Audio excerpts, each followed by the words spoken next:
के इस प्रांगण में आपसे मिलने का जो अवसर मिला है उसके लिए आपका शुक्रिया अदा करते हैं। आपने अपना समय निकाला, मुझे सुनने आए। मेरा नाम प्रशांत किशोर है, बिहार के रोहतास जिला के एक छोटे से गांव से आते हैं। बहुत साधारण परिवार में जन्मे।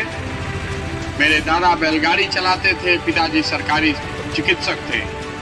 यही सरकारी स्कूल से पढ़कर, जिसको आप हम बोरा छाप स्कूल कहते हैं, ऐसे ही स्कूल से पढ़कर निकले।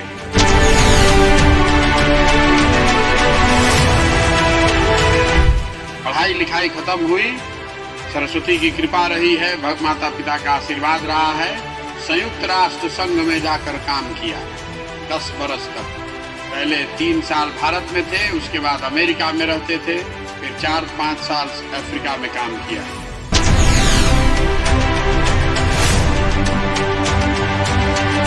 जिस परिचय से आप में से कुछ लोग मुझे जानते हैं, राजनीतिक रणनीतिकार, चुनाव प्रबंधन वगैरह वगैरह, वो काम 2010-11 से शुरू किया। यूं समझिए कि नियति ने, भगवान ने उस काम को 2011 से शुरू कराया।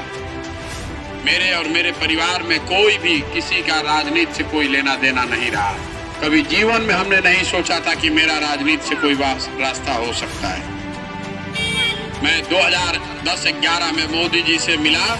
माल न्यूट्रिशन, कुपोषण पर वही पढ़ाई मैंने पढ़ी है, वही काम करते थे, उसी पर एक लेख लिखा था।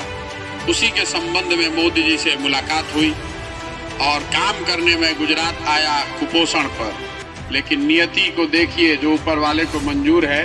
काम करने आए थे कुपोषण पर, लेकिन चुनाव के काम में लग गए, जिसकी कोई समझ पहले नहीं थी। लोग भूल गए कि हम कुपोषण और पब्लिक हेल्थ की पढ़ाई पढ़ी है, उसी के विशेषज्ञ हैं। लोग समझते हैं कि हम चुनाव के विशेषज्ञ हैं। नियति ने ये काम पकड़ा दिया। 10 साल तक वो काम किया। 11 चुनाव से जुड़े रहे।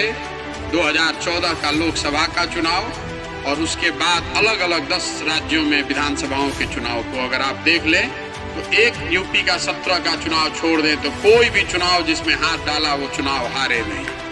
लेकिन इसका मतलब ये नहीं है कि मैं किसी को चुनाव जिता सकता हूँ। चुनाव तो लोग ही जिताते हैं। नेता जीतते हैं, लोग जिताते हैं।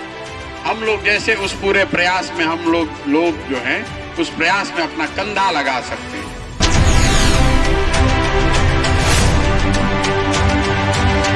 खैर, 2021 तक वो काम किया।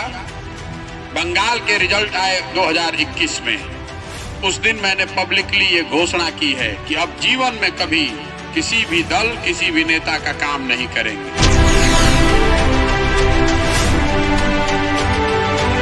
मैंने सोचा कि कम से कम चलिए, अगर गांधी जी का फोटो, उनकी आइडियोलॉजी, उनकी विचारधारा को लेकर चले हैं तो नीचे धरती से शुरू करते हैं। इसलिए पदयात्रा कर।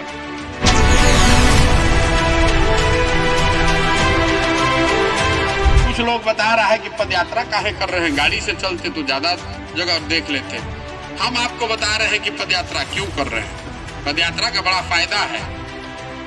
जब हम गांव से पैदल चल रहे हैं, देख रहे हैं बच्चों को दौड़ते हुए, तो देखते हैं कि आधे बच्चों के शरीर पर तो कपड़ा ही नहीं है। तो मुझे किसी समीक्षा की जरूरत नहीं है, किसी विशेषज्ञ से मिलने की जरूरत नहीं है।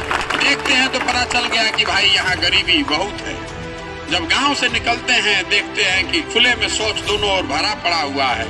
बिना नाक पर गमछा बांधे हुए गांव से नहीं निकल सकते हैं। तो पता चल गया कि भाई शौचालय मोदी जी का स्वच्छ भारत अभियान कागज पर ही बना है और उसमें बड़ा घोटाला हुआ है।